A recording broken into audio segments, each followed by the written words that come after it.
هي تعتبروا كما مو مزمل كان قريت له هي واقوتو عبد الله غنمو هي بارو تمسا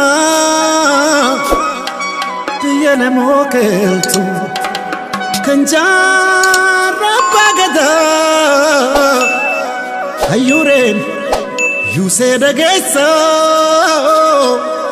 babureen loo'ee dhageessa dargaggoon haatee dhageessa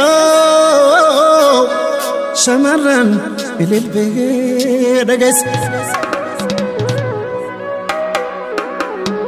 kambaataa dubbadhu walaayitaa dubbadhu hadiyaa dubbadhu sidaamaa dubbadhu madaa garaa keessaa harari dubbadhu guraagee dubbadhu orkobbaa dubbadhu somaalee dubbadhu madaa garaa keessaa ilma namaa jechuun maalii kaan isaa yoonaasuun qabaannee xiqqoonnee keessaa eessaan narraa rafaa eessaan narraa ciisaa harrallee ilmi isaa nurratti dhiichisaa addunyaan beektu seenaan dubbattu Hitlerii Afrikaa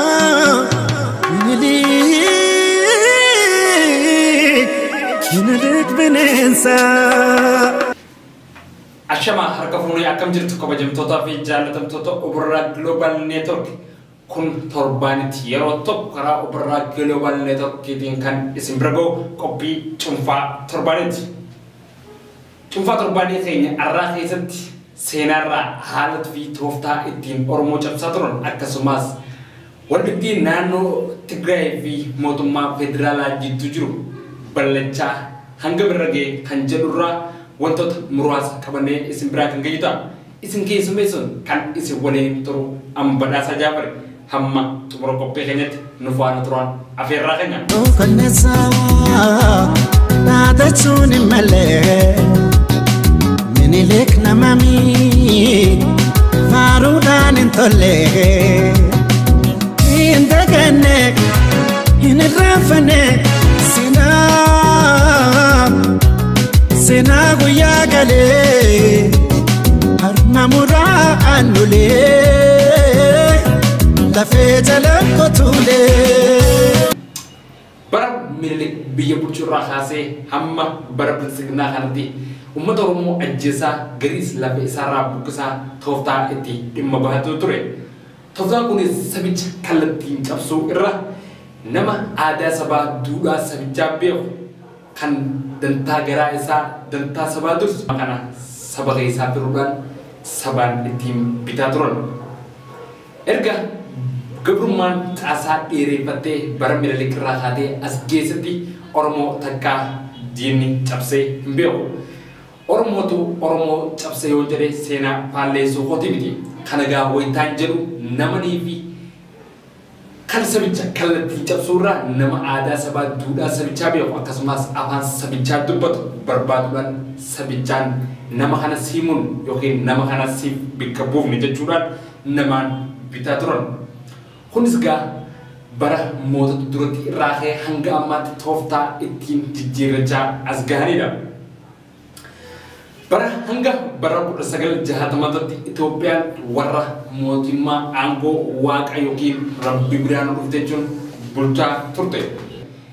Yookiin warreen dibaabee amaarummaa jalatti dahoo godhanitti fonqolcha mootummaa Haayile Sillaasee kana warroonni fonqolcha mootummaa san gaggeessan akka aangoo murna warraan biyya bulchaa jiru yookiin murna aangoo irra jiru uummata gabrumsaa yookiin ajjeesaa ittiin bitachaa turan san odoo hin taane Itoophiyaan maqaadha malee jechuudhaan fonqolcha mootummaa Haayile Sillaasee irratti gaggeessan.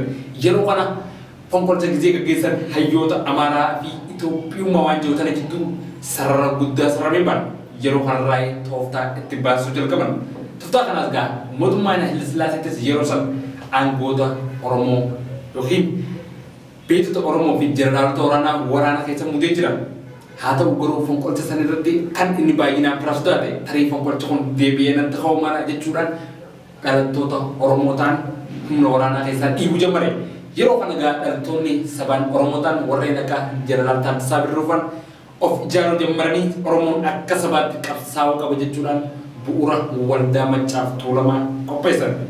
Jaaraan waldaa Maccaaf Tuulamaa warreen akka Koloneel Alamuu Qixxeessaa fa'aa jeneraal Taaddasaa Birruufaan hundaa'uu waldaa Maccaaf Tuulamaa akkasumas taaksii fi hojjetaa mootummaa middaan dhuunfaa dabalatu jechuu irratti mootummaa Haile Sillaaseetiin mormuutti akka inni haaromsa waraanaa gaggeessu taasisan haaromsa kana keessatti mootummaan Dargii humna waraanaatiin biyyattii qabate. Gaafiin uummata Oromooti yeroo sanis akkuma yeroo ammaa kanatti humna waraanaatiin butamtee hafte. Dargiinis yeroo gara aangootti dhufu akkuma mootota isaan dura tooftaa itti baafate. Tooftaan kunis jallaa sabaa keessaa filuudhaan nama dantaa sabaa duratti garaa isaa dursu aangoorra ifii mudate kan ergatee bikkee waan inni jedhu san hojiirra oolchuuf. Akkasuma yeroo dhiyoo yoo fudhanne ammoo mootummaa TPLF kan waggaa 27 biyyattii bulche kana keessatti yoo fudhanne innis akkuma seera mataa isaatti nama kan warroonni mootummoonni isa dura nama mataa mudaa turan paartiitti jijjiiruudhaan hoddommeeffatee dantaa saba isaa yookiin dantaa inni isaa ergachuu danda'uuf nama raawwachuu danda'uuf mudate. Egaa maalirraa kan nama hubachiisu Oromoon takkaa nama naaf ta'a nan amana na sodaata waan nan jedhee naaf godha jee aangoo filatee aangoo irratti ol baafatee hin beeku. TPLF waggoota 27 biyyattii erga bulchite booda hacuuccaa fi dhiittaa akkasumas diinagdee biyyattii saamuudhaan olaantummaa saba isii qofa yookiin mataa isii qofa hundeeffattee deemaa turte.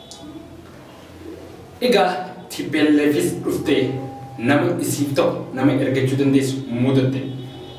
Yeroo kana gaa dhiittaa hacuuccaa fi cunqursa uummata Oromoo irratti raawwattee uummanni Oromoo adduma gabrummaan isatti hammaachaa dhufte. Mootota duratti san keessaa taak laam oduma jiruun ija banachaa qabsoo isaatis guddachaa har'a geesse. Dhiittaa mootummaan TPLF isarratti raawwatamu alaa fi keessaan tokko ta'uudhaan ofirraa kaasan. Yeroo kana gaa ammallee warroonni olaantummaa sirna Minilik yookiin olaantummaa Itoophiyaa duratti san deebisuu barbaadu yerooniif jijjiiramaa fi biyyattiin kufaatii irra geessu argan nama isaanii ta'u warreen dhaaba Oromoo jala jiran kan dantaa isaanii guutuu danda'uuf achi keessatti bifa dho'isaatiin filatamu. Inni kunis eenyu gaarii yoo ta'an muummicha ministeeraa duraanii Abiy Ahmed. Muummichi ministeeraa Abiy Ahmed yeroo karaa aangootti dhufu partiilee siyaasaa akka gara biyyaatti galan akkasumas dirree dimokiraasii nan balleessa jedhee yooniif namni biyya tanatti na filate ammaasoo namni kun naaf ta'a jedhee uummanni biyyattii filate sa'aatii 24 keessattiin aangoo galakkisa jechuun haasawaa ture. Kun gaa tooftaa ittiin uummata biyyattii ibboota deebisaa yookiin ammoo gaafii uummanni gaafatan san dhawaataan akka nama deebisuu fakkaachuudhaan humna waraanaa ijaarrachaa ture. Humni waraanaa gaa warroonni mootummaa yookiin aangoo duratti kun wanni isaan itti fayyadaman humna waraanaati. Adduma addunyaan guddachaa deemtuun gabrummaanis jijjiiramaa tooftaa garaagaraa itti jijjiiraa dhufte. Tooftaa amma jiru kana keessatti kan inni fayyadame tokko humna waraanaatii fi maallaqa. Warroota maallaqa fudhachuu didan humna waraanaatiin ajjeesaa gareessidhaa. Akkasuma weellisaa Oromoo jaalatamaa fi Haacaaluu Hundeessaallee humna maallaqaatiin bituu dadhabnaan humna waraanaatiin ajjeese. Akkasumas hayyootaa fi beektota Oromoo mana hidhaatti gureeffate. Uummata Oromootis gariis ajjeese gariis biyyarraa baqachiise.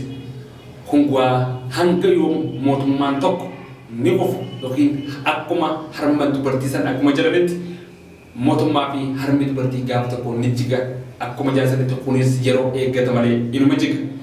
Uummanni Oromootis dhawaatuma gabrummaan itti hammaachaa dhuftuun falmuu fi ofirraa fonqolchuutti haa.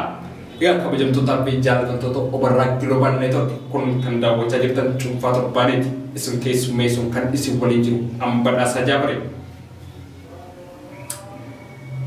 Naannoo Tigraay fi mootummaa federaalaa jidduu erga wal dhabdeen dhufte bubbuleetti jira.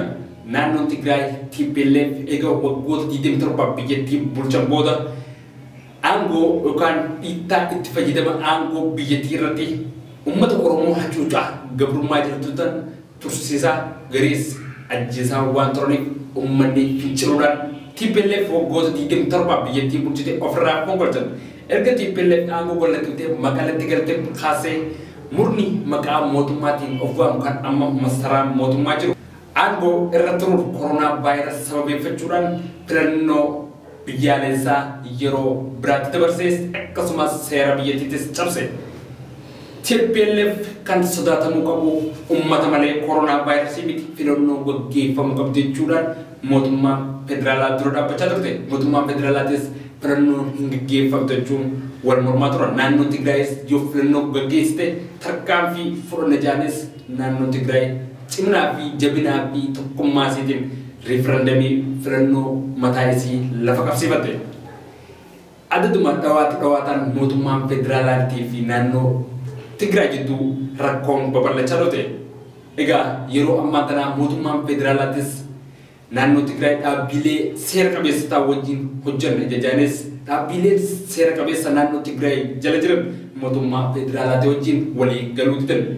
Mootummaan federaalaatis baay'ata naannoo Tigraay kan akkasitti amatatti baay'ata qooduuf irraa mureetti jira. Kanarraa ka'uudhaan Tigraayis ibsa baaftetu turte. Humni waraanaa naannoo Tigraay keessa jiru murna aangoo biyyattii qabatee masaraa mootummaa keessa seera biyyattii cabsuudhaan jiruun inuma gonkumaa hin ajajamachuun ibsa baafte. Akkasumas humnoota waraana biyyattii keessa jiran isin warra aangoo saba ifiitiif yookiin saba keessaniif dhaabbatan aangoo murna mataa tokko yookiin murna seera biyyattii cabsee maqaa mootummaatiin biyyaamcha dhiiga keessan hin dhangalaasinaa. Uummata keessan saba miskiina keessaa baatan dhaabbadhaa jechuudha dhaamsaas dhaaman.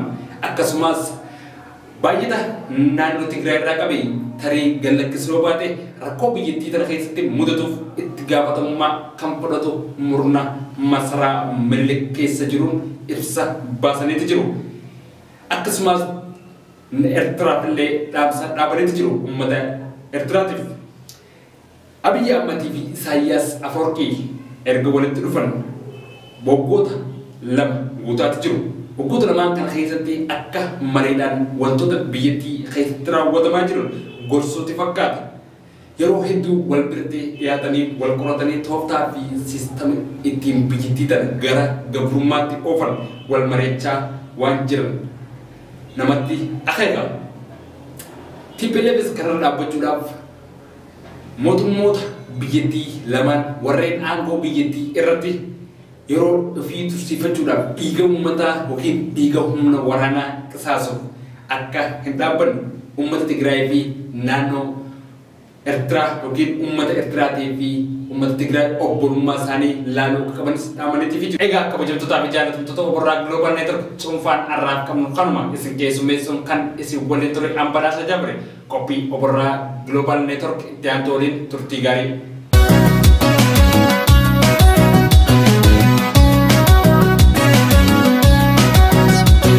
Jaalata nagaya kabaja olota sina bonsa gabu itita umata icha halum beku hamturra fakata tutukan bayete lentiom tabata chalanko jalina tupatenda gaye anoleno wate sagale nolgaye utane sagale matabi kaya Oromoon falmachoo garayyuu olkee mutaanni sagalee mataa dukkee Oromoon falmachoo garayyuu olkee.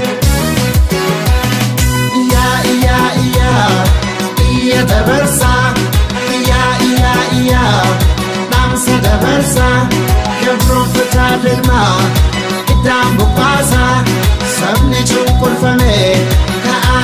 tokkomsaa.